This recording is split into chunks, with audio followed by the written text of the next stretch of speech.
This is the Relevant Podcast.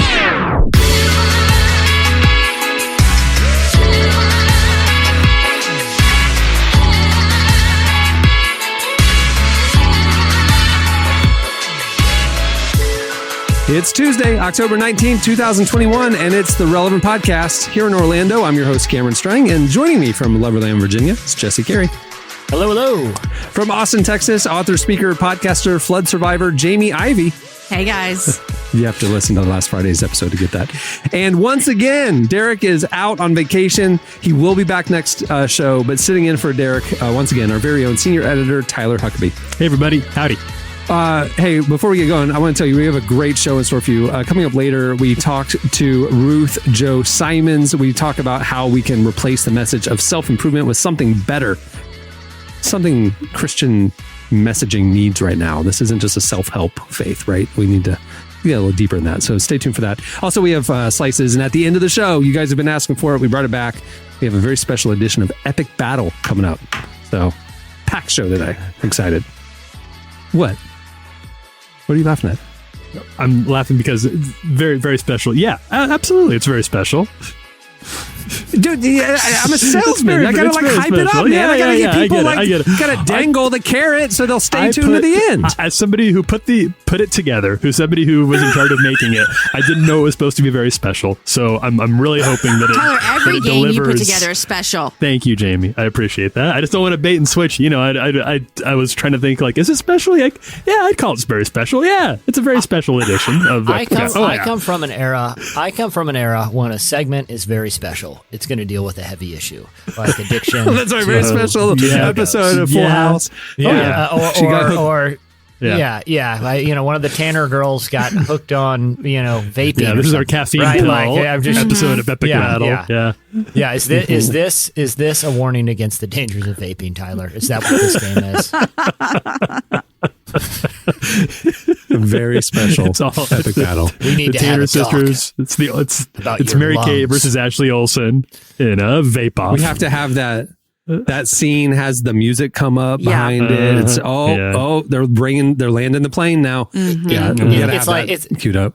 Yeah, I mean there's a scene where Cameron, he's like, no, I'm sure those old magazines are just in Tyler's desk. Let me open it up. He's like, oh my gosh, and it's nothing but receipts for various flavors of e-juice. What he's been eating? He's been vaping. There's bubblegum flavors. He spent probably tens, maybe even over $100 on this e-juice. And then when he comes back from his lunch break, I'm sitting there. Can we talk? I'm not upset, I'm just disappointed.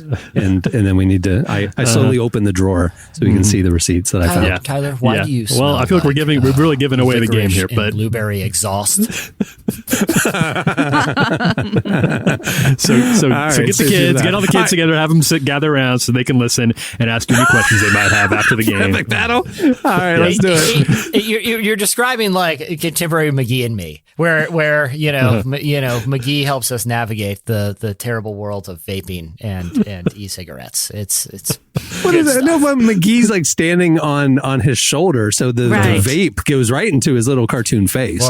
He inadvertently overdoses McGee on bubblegum flavored e-juice, and though he's fine, I mean it's pretty harmless in that scenario, but either way, it's a wake-up call to everybody. This is all assuming McGee's a real person, not a figment of Nick's just fractured mind that probably vaped too much, and then he started hallucinating a little cartoon guy, that's the real plot. Yeah, that's what's going on. Wait, did they ever establish that the little cartoon was a hallucination, like an imaginary friend, or did they act like he was a real thing? I don't think there's an origin story. I don't think there's any sort of like McGee Can McGee begins. like open a door or anything in the real world? Like when McGee would go off on his own, did the papers rustle or like? I think he just kind of popped up whenever Nick needed a little help, like Jiminy Cricket. Oh, kind of like an angel on his shoulder. So you're saying it's like a Fight Club situation? Like I it's wonder. basically Fight Club. That's what I want. I don't know. I don't know if it was ever explained. I'm not like super deep in McGee and me lore, so I'm a little in over my head here, but in my mind, it was never explained. He just had a cartoon pal. That's all we know. Yeah, I know, but like I get that part of it, but like, was it like Who Framed Roger Rabbit, where the cartoons nobody else saw interacted him. with real world objects? No, nobody else saw him. It was just he just would talk to Nick, and then he would go back, and I think Nick drew pictures of it. Man, might need to bring like a listener on next week to. Well, it tell says us. online his best friend is a 6-inch tall cartoon character of his creation. Yeah. He was. He would doodle him, and then the doodle came to life. Was it a that's what magic it was. pencil or something? Was that ever established? Was he some sort of, or was it just? Oh, It was one of is those that magic sad? pencils. It cost like He was like $8,000. in 6th grade or whatever, and his best friend was fake. That's sad to me. He had to make That's his a own. rough year. It's a 'Cause rough he was year to such be a a- It's kid. a rough was- year. He was such a huge nerd that he was forced to draw his Right. own friends. I'm gonna be honest with you guys. I think we're overthinking it. I think the beginning and end of how hard they want you to think about McGee and me is don't vandalize the elderly neighbor's home or whatever. Like that was like a whole episode, and that was like I guess that's a good lesson. But is that something that the youth of America is like? Should I go vandalize this elderly person's home? Like was that really the pressing thing? Maybe they just ran out of they covered stealing in 3D R-rated movies, so let's go straight to elderly home vandalism. That's the lessons we're gonna. That was literally an episode. All I'm saying is we're overthinking the McGee aspect. Okay, all right. Well, stay tuned. Up next, it's Slices. Oh my God, Pony Boy! 12 a.m. still haven't texted me back. I got a real bad feeling things are falling off track. I got a scary intuition that the things that I lack. I've got your phone on silent, let the screen turn black. Pick up your phone, I wanna talk to you, cause I'm all alone, I can't think straight. My heart beats beating cause I thought I knew you. Keep leaving me on red, you're going MIA. Why you gotta do that? Why you gotta do everything you know I hate? I hit your phone up, but I don't get no luck. You're listening to Forrest Nolan. The song is MIA. Well, today's show is brought to you by the Chris Tomlin and United Tour. The co-headline Tomlin United Tour is the most anticipated tour of 2022. It's the first time ever that these two worship artists have shared the same stage. With 33 dates across the U.S., Chris Tomlin and United are inviting fans to experience live and in person the songs that have shaped the modern generation of worship music. You can sign up through tomorrow only to be a part of an exclusive presale at tomlinunited.com. By signing up, you get your tickets first and earn points for prizes like a trip to the Los Angeles tour stop with VIP treatment or free tickets to the concert closest to you. Go to tomlinunited.com now to sign up for the presale. You only have until tomorrow. That's tomlinunited.com to sign up for the presale. Go do it. All right. It's time for Slices. What do you have, Jesse? All right.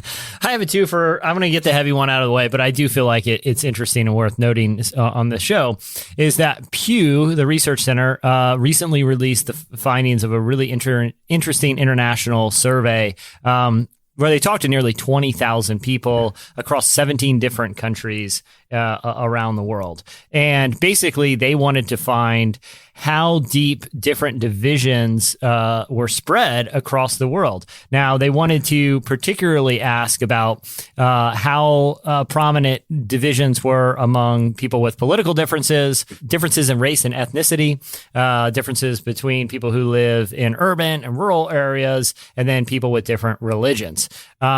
Because as Americans, we kind of have an interesting we kind of live a sort of interesting dichotomy compared to a lot of places around the world where we have, freedom of speech, we have freedom of religion, we're allowed freedom of expression to express our different ideas. So theoretically, you would think that because people are able to kind of express their differences through civil discourse, we would have higher levels or less levels of division because we're permitted to express them in civil ways. Well, probably unsurprisingly, the United States either ranked at the top of every category or at the very top or was at least in the top 2 or 3.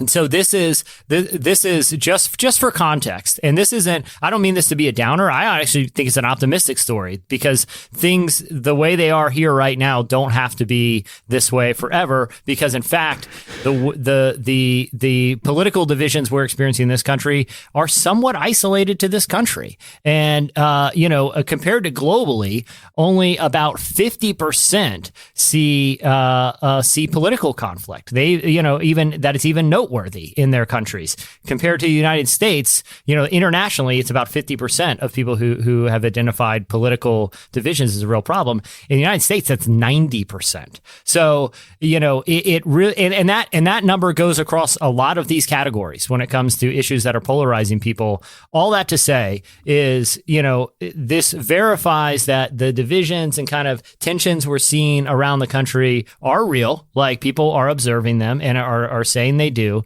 But they're also saying, listen, around the world, it's not like this. It is not like this in most places. And that, to me, that's a good story, because to me, it doesn't have to be like that here. Mm-hmm. And so I think, especially as Christians, it should be some degree of encouragement that, hey, maybe there can be some course correction, because there are a lot of places in the world, that are dealing with a lot of the same circumstances we are not as divided. So interesting story there. But now I want to talk about one that's just more funny. And I saw that has no impact on any of us. But this one, speaking of divisions, the Christchurch City Council in New Zealand has made an extremely controversial decision. And the only person I could find that was really upset about it was the person directly affected by it.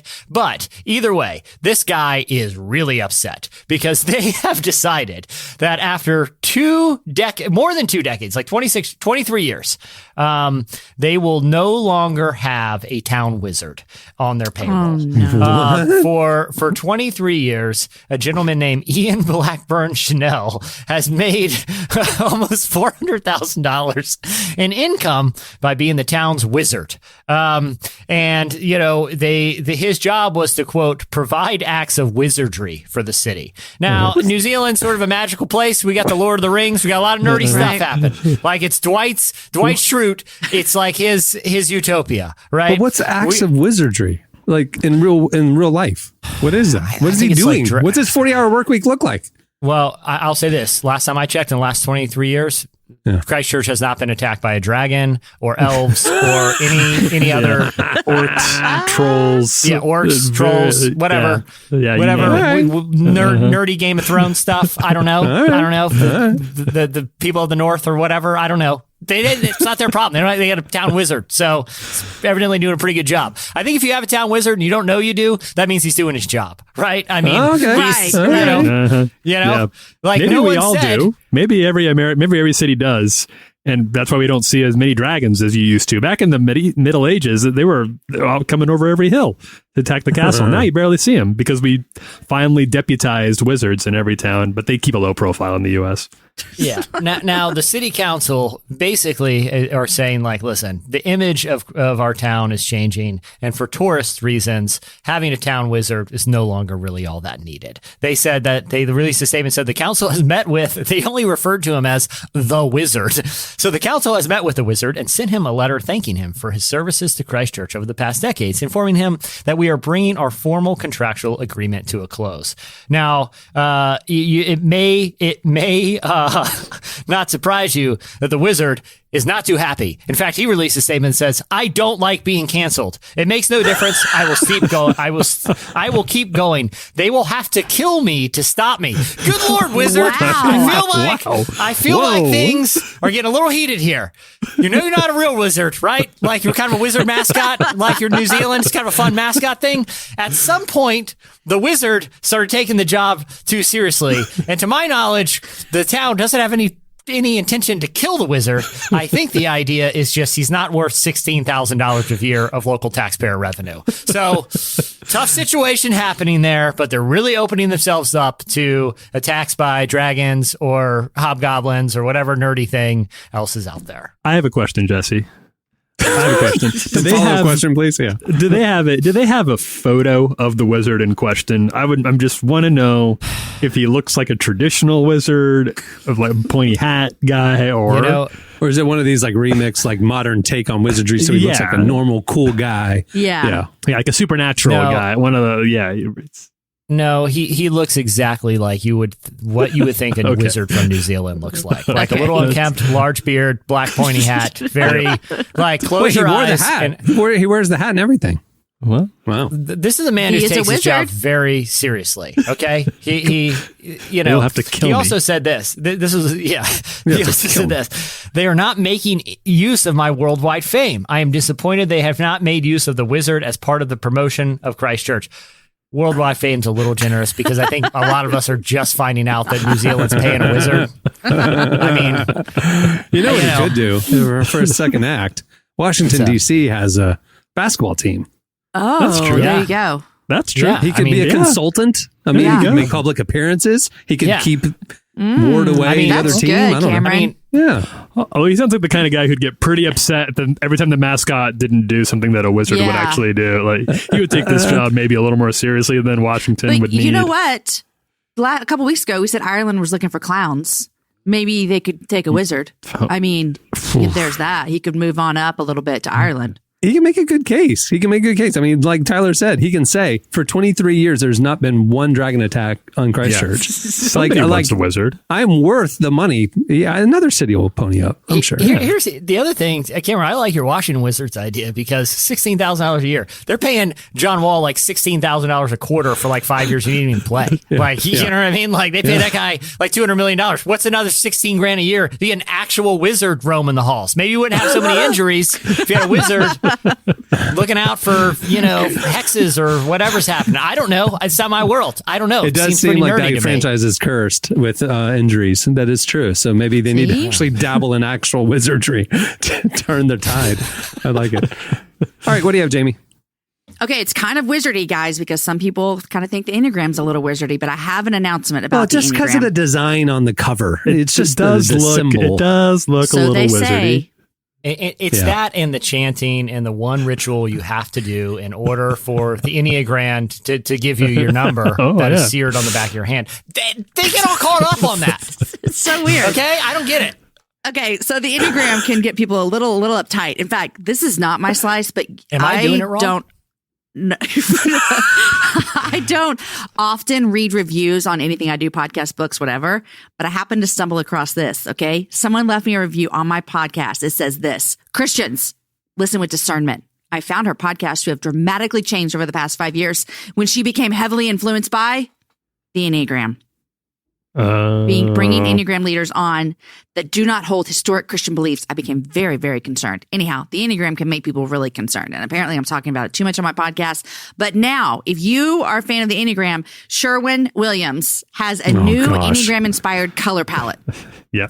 It's so stupid. Which, listen, for an Enneagram 6 who has a hard time making decisions, Sherwin-Williams is making my life so much easier. They gave me a color palette and they said, choose these, Jamie. And I'm like, I will do whatever you tell me to do because that's what an Enneagram 6 struggles with, is making decisions. And so thank you, corporate America. Thank you, corporate America. So the Sherwin-Williams is making money on deciding for you what color you should paint your living room based on your personality. Do you have a couple of the naming examples? Because this is the thing that was like, I strained my eyes. I rolled them so hard. Reading these. So I will read the Enneagram 6 because that's what I am. Okay. So the colors are this: responsible and hardworking.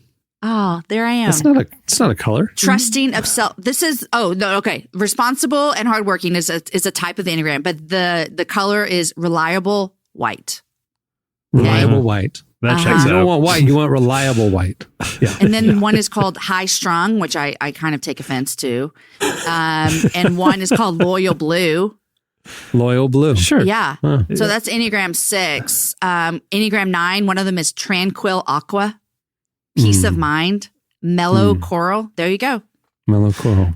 Yeah. I had wondered, I was very curious when it was announced that Richard Rohr had signed on to be a consultant for Sherwin-Williams, but now I understand what the end game was, and I get it. Can you imagine the one person who read about the Enneagram going into Sherwin-Williams PR that day? Like, hey guys, I've been reading this book and I got this idea, and everyone no one knew how to say this isn't we don't care about this, and they're like, well, Becky loves this stuff. We can't tell her no. Is this the beginning now of them just naming colors to appeal to different audience segments. You know, like for the sports fans, it's not blue. It's whatever adjective blue. You know, like it just feels pandering. But to be fair, this is a model. They're just doing the model that Christian bookstores cracked a while ago, which is when something's a hit in like evangelical Christianity, suddenly, you know, there's a market for Prayer of Jabez neckties. Like, you know what I mean? Like, how can we just merchandise the heck out of this thing that a lot of people are finding spiritual solace in?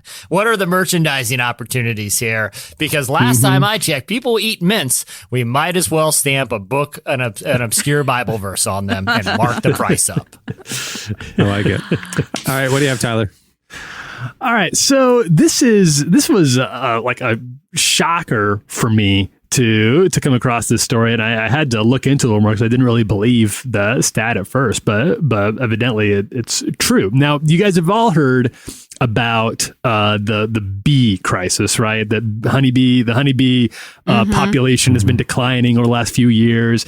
Nobody's quite sure why, but it's like a problem, I suppose, for people, especially for people who love honey, like Winnie the Pooh. This is a serious issue.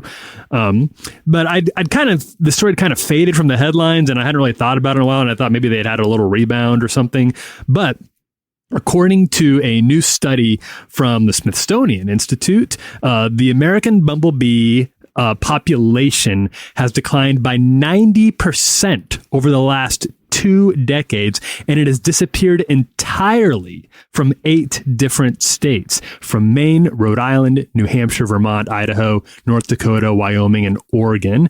Meanwhile, I know these hold on. They have gone. no bees? Yeah, no. Well, none of this particular the American bumblebee, the I think we're most familiar with, the big kind of like it just kind of like moves around, kind of like a big dumb idiot, like bloop bloop. That bumblebee is gone from a growing number of states, from those 8 states, and its population has been cut in half across the Midwest and the Southeast. So, which is why now activists are petitioning to put the American bumblebee on the endangered species list.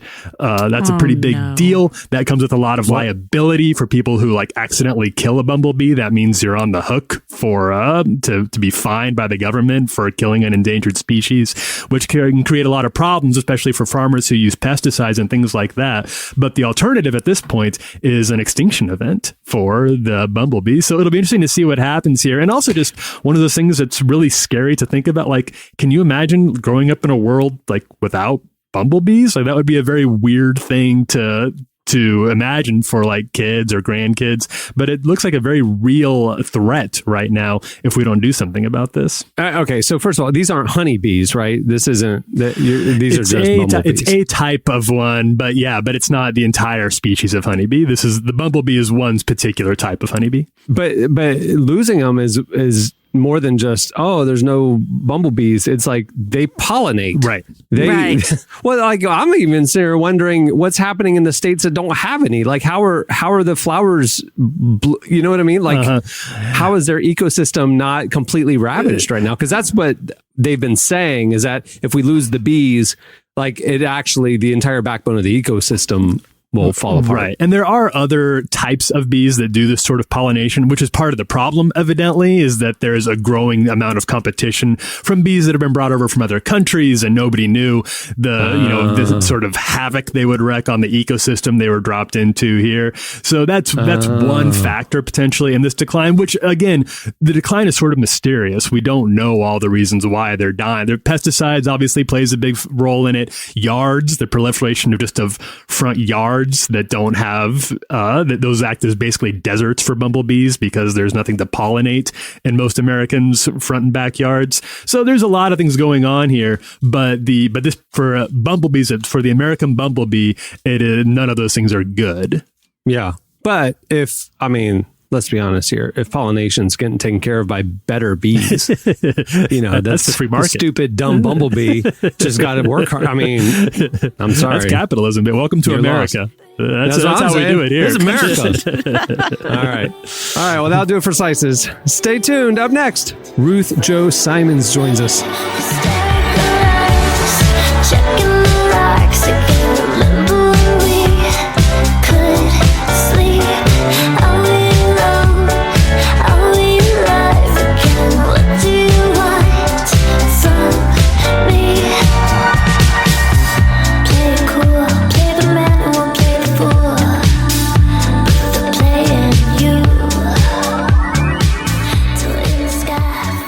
listening to Magdalena Bay. The song is Hysterical Us. Oh, that's us. Hysterical Us. Well, Ruth Chou Simons joins us today. She's a best-selling artist, speaker, and author who has written books like Fields of Joy, Beholding and Becoming, and her newest book, When Strivings Cease, where she dives into why our society is so obsessed with self-improvement. She recently sat down with our very own downtown Emily Brown to discuss how the message of striving for self-improvement can be harmful and what the message should be replaced with. Here is our conversation with Ruth Chou Simons.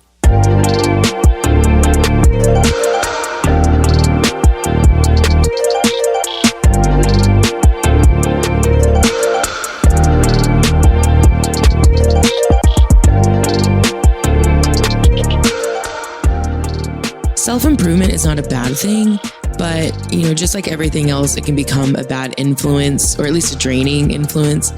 And even in scripture, we talk about going from, one degree of glory to another. But there's a difference between worldly self-improvement and biblical self-improvement. So I'd like to know, what does biblical self-improvement look like to you? Yeah, biblical self-improvement is ultimately not self-improvement at all. It's improvement made, achieved by God. It's called sanctification. It ultimately, that's just a big word for those who've heard it before in the church, but to be sanctified is simply that when we are in Christ, the Lord causes us and puts us in a process where, because of Jesus, we are made more and formed more into his likeness day by day. So where sin maybe have broke the ability we had to fully be image bearers to the fullest extent, sanctification by grace causes us to be able to day by day be in the process of becoming more like Jesus. So yes, is there improvement? Yes, I sure hope that on my way to the throne of glory that I might look more like Jesus on my last day than I did in my 20s. But that's not because I'm striving and creating the best version of myself according to formulas and man-made plans. That's because I surrender myself. Something I've realized is that social media, while a lot of us love it, it can be really damaging. And a lot of times we'll see celebrities who push this self-improvement lifestyle. So, to what extent do you think social media has helped push this narrative? Well, I definitely think the hamster wheel of self-improvement really kind of starts with us comparing and looking at how someone else is further on than we are, or has the dream that we have that we wish was ours, has the home that we wish we could live in. And so a lot of comparison and the access that we have in social media feeds that already natural instinct in us to want to achieve on our own, to control our circumstances, right? So I think self-improvement and the idea, the self-help model just kind of plays into that, basically saying, well, you are in control of your own life. So if you want that, go get it. Just get it by being better, being an amazing version of yourself, and you can have it too. And here's the thing, like we were saying, Emily, ultimately, is all self-improvement bad? Is setting a goal a bad thing? No. Is it bad to organize your life and make plans and project some goals that you have for the next 5 years? No, none of those things are necessarily bad in themselves. But when our motivation is because we don't trust that God's going to give us good and we have to achieve good on our own, that's, I think, when self-improvement becomes something we worship, when we're meant to worship Christ alone.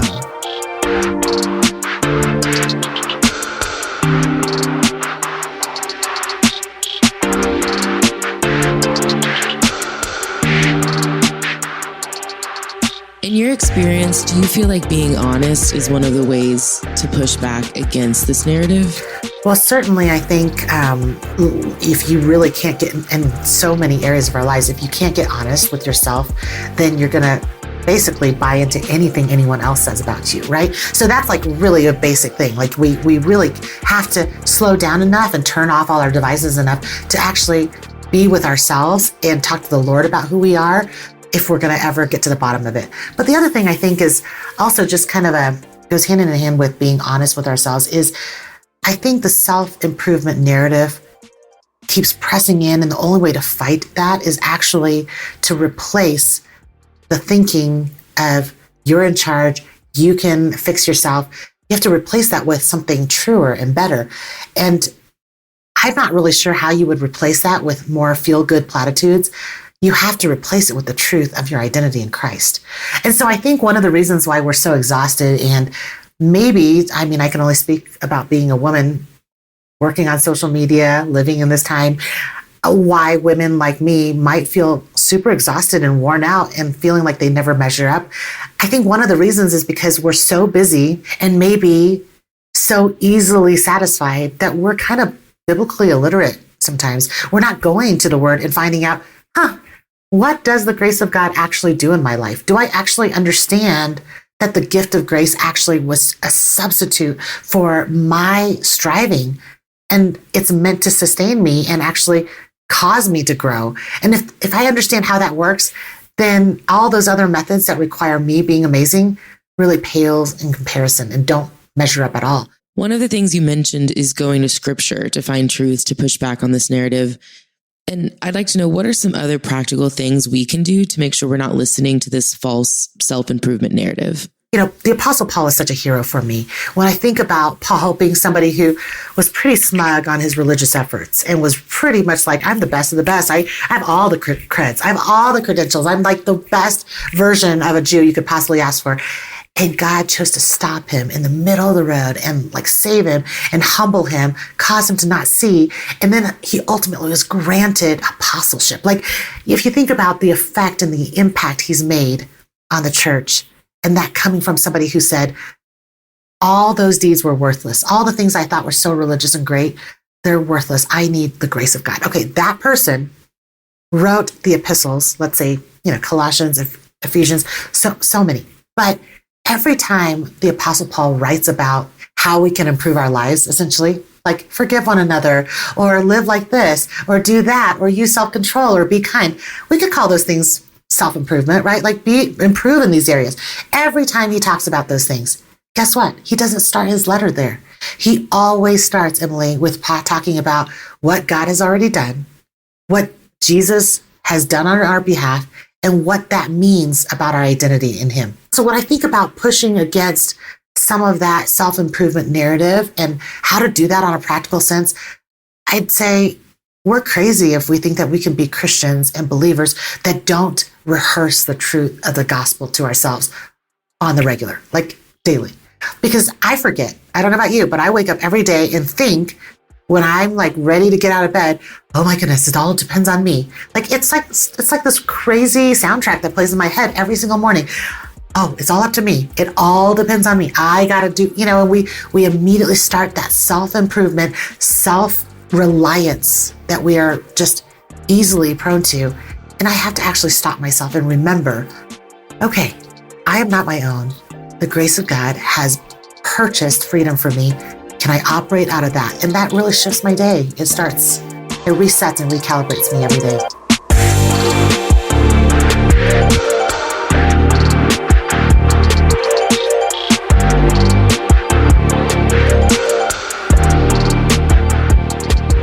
That was Ruth Chou Simons. You can read more of our conversation with her over at relevantmagazine.com. Okay, stay tuned. Up next, it's Epic Battle. What's wrong with you? I don't know you. Like London Bridge, we're falling. It's cold today. I know I like London Bridge, we're falling. What's wrong with you? I don't know you. Like London Bridge, we're falling. It's cold today. I know I like London Bridge, we're falling. I wasn't born to live in here. I'll wait till I can deal with it. You're listening to Ego Apartment, and the song is Wrong With You. Okay, it's time for Epic Battle. Battle. If you haven't heard Epic Battle is our opportunity to set the record straight. The internet likes to argue about stuff, like straight Superman is better than gay Superman and all that stuff. Whatever. Who cares? We're going to settle it. We're the authorities on so many things. So we figured we would just settle it once and for all. What we do is we pair up. We have two teams, and it's like a mini debate style. I'll give you two people or situations. I'll give you a situation, and then you guys will make your case of why your person is the one who will win that battle. Okay.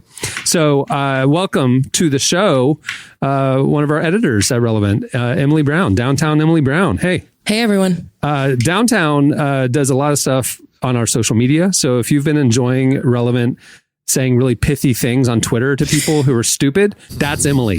So you can get mad at her. That's my specialty. I fully condone it. I love it.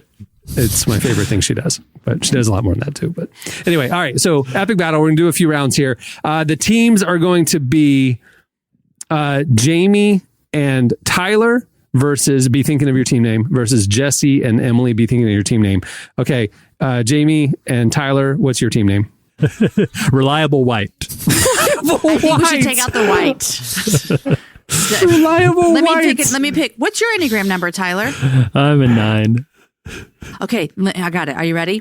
I like Reliable White. I like Reliable White. I'm not Reliable White, but it works. It works on a number of levels, Jamie. Here we go. All right, Jesse and Emily, what's your team name? Emily, I feel like we should keep Downtown as part of the name. And then I want to pour one out for a guy we learned about earlier in the show that I'm sure you'll hear about soon. A wizard. I think we should be the Downtown Wizards. I think Downtown Wizards. I like it. That sounds strong. Yeah. Downtown Wizards versus the Reliable Whites. Okay. So for the first round of Epic Battle, here's the two people. Okay. Lin-Manuel Miranda versus Dwayne "The Rock" Johnson. Now, why did I pair those two up? Because they're both terrible rappers. I don't know if you've seen Dwayne "The Rock" Johnson has been promoting his rap song this past week, and I cannot stand Lin-Manuel Miranda's version of rapping. So that's the two people. Reliable Whites, you have Lin-Manuel Miranda. Downtown Wizards, you have Dwayne "The Rock" Johnson. I know, Emily, you're a big fan. And here's their competition. Who would win in a karaoke contest? Reliable Whites, you're up first. Tyler, you go first. All right. Well, I think this is a pretty straightforward one because Lin-Manuel, while certainly a very bad rapper, and I'm not disputing that, the man has a lot of experience. He's a theater kid. He's a Broadway kid. He's born for this sort of stuff. He's getting Disney money right now for the sort of songs that he's putting together for Moana, and I think he did. Did he do Frozen? He might have done a Frozen thing. He definitely did Moana in any case, and some of the new like Lion King and all that. He's working on the new Little Mermaid, that little remake they're doing. That's because Disney knows a good melody guy knows a guy who has a good ear for melody when they hear him, and Lin-Manuel does have that. So as long as we're not rapping in this karaoke thing and he can stick to just singing big pop hits, I think Lin-Manuel's got this one in the bag. Downtown Wizards, why would Dwayne "The Rock" Johnson win in a karaoke contest? I'll take this one. I mean, it is like a known fact that The Rock has in all of his contracts that he can't lose anything. So I feel like if he enters into a karaoke battle, he's going to only enter it knowing that he's going to win. So I feel like we kind of know beforehand. And also, who's going to tell The Rock that he didn't win something? I'm not going to tell The Rock. You're a credible journalist. You just said something that, as fact, that I did not know. Is it true, or are you making a joke that he has it in his contract that he cannot lose? It is a rumor that I choose to believe is true. I like those. It feels right that like he can't lose. I think like I've heard that so many times that he can't. It's like in his contract he can't lose a fight ever. And again, I'm not going to tell The Rock that he didn't win a fight. Right. Are you going to tell him? No. Okay. Emily, you make a strong point because it's very apparent that Tyler and Jamie have not been to a karaoke bar. You don't tell the 300, like the guy who can bench 300 pounds up there just belting out no matter how bad he is, he's terrible, because that's not how karaoke bars operate. This is a man I've seen get in a wrench fight with Vin Diesel. Okay, no one's confronting that gentleman. All right, your rebuttal, Reliable Whites. Well, I just want to say, I've been to karaoke bars, and the people who do the best at karaoke bars are in between that 35 to 45-year-old age range, because you still think you're young, but you don't think you're too old. And Lin-Manuel's 41. The Rock's almost 50. He's a little too old to be hanging out at the karaoke bar. And so I think that age is going to help Lin-Manuel Miranda in this little battle right here. He's got a little bit more pep in his step. He's not 50 yet. And Youth is The on his Rock's side. knocking on 50. Yeah. He's got youth on his side. All right. Agreed. And final point, Downtown Wizards. Yeah, I mean, like I said, he fought Vin Diesel with a wrench, and he's look when you go to a karaoke bar. Karaoke bars are generally, again, guys, I feel like you're a little out of touch. They're not in the nicest part of town, okay? Generally, the people who are belting it out pretty late night, The one near me is called Big Daddy's, and the floor is sticky. So I know exactly what you're talking about. It's not a place where anyone in a muscle shirt, no matter what kind of level of fitness they're in, you just don't mess with someone in a muscle shirt at a karaoke bar. That's I feel like a pretty hard and fast rule. He's winning, to Emily's point, he wins no matter what here. Clark, who do you think made the better points? Who convinced you between the two of them? I guess I'm going to go with The Rock. I would not have enough, confidence to tell him he lost. So I'll tell him. I don't care. You and your Enneagram 9 self are going to tell the one guy booing. You're like, by your applause, who wins? And you're the one guy booing The Rock. No, get a real job. Go back to wrestling. The last thing Tyler sees before it all goes dark is one eyebrow raise. Made a grave mistake. What's Lin-Manuel Miranda going to do? Whip you with his ponytail? Give me a break. The Rock is the threat here. Is a legitimate threat to your safety. Yeah, the voters are within eyesight of the contestants. That is true. All right, next one. Here we go. It is the main cast of Seinfeld versus the main cast of The Sopranos. Downtown Wizards, you have The Sopranos. Reliable Whites, you have Seinfeld. And the competition is a potato sack race. Downtown Wizards, you're up first. Why does the cast of The Sopranos beat Seinfeld in potato sack race? Jesse, you got this. Oh, well, I mean, this one seems kind of obvious to me. If there's one thing that cast is proficient in, it's dealing with bodies in bags. Now, most of the time they're carrying them through the pine barren forest. They're not jumping in them. But listen, if there's one cast of characters who are on TV who know their way around bags and bodies, it's The Sopranos, okay? They move them every way possible throughout the course of that series. A potato sack race is sort of sandbagging it, in my opinion. But I'm interested to hear your case, guys. I never know where you're going. I did not expect that. All right. So, Reliable Whites, why would Seinfeld win the potato sack race? All right. Well, this is going to be interesting because I'll tell you that I just got a text from Jamie saying I've never seen either of these shows ever. And I'll be honest too, Jesse makes a really good case, but I will. We concede. All right, that's fair. Okay, I don't like to give up without a fight. But I also don't. I, like The Rock, don't take on challenges I don't know I can win, and I feel like and I know what I'm beat, so I'll concede. Downtown Wizards, you have Megan Fox and Machine Gun Kelly, and Reliable Whites, you have Colin Jost and Michael Che. Two dynamic duos. Megan Fox and Machine Gun Kelly, and Colin Jost and Michael Che. Here is the competition: a round of mini golf. A nice round of mini golf. Who wins? Okay. You are up first, Reliable Whites. Okay. Well, I think this one is actually in much the same way that the Sopranos is an obvious win for Potato Sack Race. I feel like this is a really easy win for the Weekend Update team. First of all, you've got Jost, who is an Ivy-educated guy. He comes from a lot of money. All those guys do is play golf. That's the whole thing out there on the East Coast. Is you get together on the weekends, you go play around a golf with your homies. So Jost, even by himself, is really on top of this. And then I think also with Michael Che, what Jost maybe doesn't have is sort of the whimsical nature that lends itself to a good round of mini golf. Like Jost knows his way around, a regular golf course, but maybe not the mini golf course. And that's where Che can come in with a little bit of savvy and sort of help hone his skills for the obstacles like the big windmill, the alligator mouth chomping up and down. He can help deploy those skills in a way that's really going to be executed very well on the mini golf course. All right, Downtown Wizards. Why would Megan Fox and Machine Gun Kelly win the round of mini golf?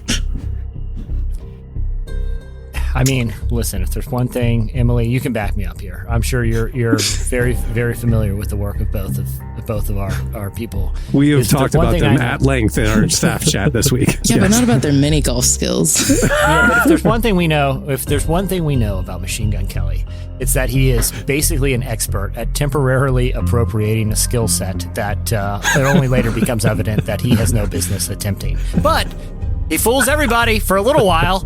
There's no reason to think that wouldn't translate to one game of mini golf. Now, is he going to go win the Masters? Heck no. But we've seen the guy go through like 5 different iterations of fingernail styles alone in the last year. He can temporarily disguise himself pretty effectively. I have no reason to think that couldn't translate to a mini golf game. Okay, good point. Your rebuttal, Reliable Whites. Jamie, you've seen him in action, so why don't you take this? She recently attended a Machine Gun Kelly concert. We were talking about this last week. And usually a rebuttal would be where you kind of speak highly of your people that you're trying to win. I just want to take a moment just to say that I don't know that Machine Gun Kelly is going to be awake during the hours that the mini golf little playground is open. And so I think that he might not even make it to the team. I recently saw him. He's very sad and very angry, and I think he might be asleep. And so I don't know that he would make it to the mini golf. That's what I have to say. So you're saying Colin Jost and Michael Che, the people that you're supporting, win by forfeit because Machine Gun Kelly and Megan Fox just didn't show up. Megan might be there, but if you don't have your whole team, you can't compete. And so I just think Machine Gun Kelly did not make it to the competition. Interesting. All right. And your final point, Downtown Wizards. First up, I do think Machine Gun Kelly would show up anywhere that Megan is because they're like weirdly attached at the hip right now. So if one of them's going to mini golf, off camera. I feel like the person that's not showing up is Michael Che because that he does not care about really anything. He doesn't have time for this. Yeah, he would have to be paid like $1 million to be paid to like go play mini golf, and no one's paying $1 million for mini golf. And if they are, they're just crazy. That wasn't stipulated. Now we're bringing it outside. I feel like we're moving the goalposts. Emily, that is a strong point. I want to add one more thing. Is I think we're missing the obvious thing. Is like this is a feat of athleticism. There's no question Megan Fox is the best athlete out of all of them. I mean, she appears to have stopped aging like 4 years ago. So a feat of athleticism. It's mini golf. They don't have to vault over the fence to get to the golf course. It's a little stick. Some of these courses are pretty intense. Okay, yeah, exactly. You've seen that Steph Curry Holy Moly show. You never know what you're going to run into. It's American Gladiators. Speaking of shows, I would like to say one more thing, Cameron. I did just find out that Colin's brother is a producer for the Hidden Camera show and Practical Jokers. And I'm just saying, to be a producer for a show and Practical Jokers, you probably played a lot of mini golf because you're doing some jokes out on the mini golf course. So I bet he's had experience with his brother. Is what I got to say about that. All right, Clark. Who convinced you more? I mean, the whole Ivy League takes it over the edge for me. So I think Weekend Update takes it. Weekend Update takes the mini golf. That's right. Well, so it ended up Downtown Wizards won 2 rounds, and the Reliable Whites won the final round. All right, that'll do it for this week's edition of Epic Battle Before we wrap things up, I want to thank Ruth Chou Simons for joining us today. Make sure you check out her book, When Strivings Cease, which is available now. And you can head over to relevantmagazine.com to check out more of our conversation with her. Also, while you're at the site, make sure to stop by the faith section on relevantmagazine.com and check out our daily devotional series, Deeper Walk. It's presented by Lumo. There's a morning devotional email you can sign up for, or you can read it every weekday right there on the website. Those things are awesome. Deeper Walk is a great way to start the day. Go check it out. Also, make sure to follow Relevant on Facebook, Twitter, Instagram, all the socials to stay up with what's new and what we're doing every day. It's where you can reply to our editorial question of the week to be on Friday's episode. And we have a lot of stuff we're doing. Make sure to even, especially check out what we're doing on Instagram. The team is having a lot of fun every day talking about Instagram and putting some stuff out there. So go check that out, especially. On that note, we will wrap it up. I'm Cameron Strang. I'm Jesse Carey. I'm Jamie Ivey. I'm Tyler Huckabee. I'm Emily Brown. Hey, it's your first downtown Emily Brown. Goodbye. All right. We'll see you guys on Friday. Derek will be back. All right. Have a great week, everyone.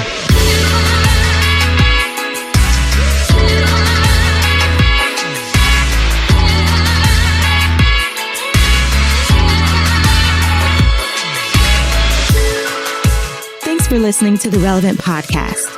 Check out our features, interviews, and news updates every day at relevantmagazine.com. And make sure to follow Relevant on Facebook, Twitter, and Instagram for the latest. For more great podcasts, browse the shows on the Relevant Podcast Network, which you can find at our site. And while you're there, don't miss the all-new era of Relevant Magazine.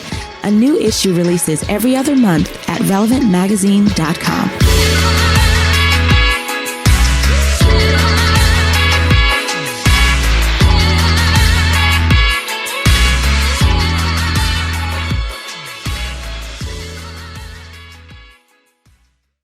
He's been vaping!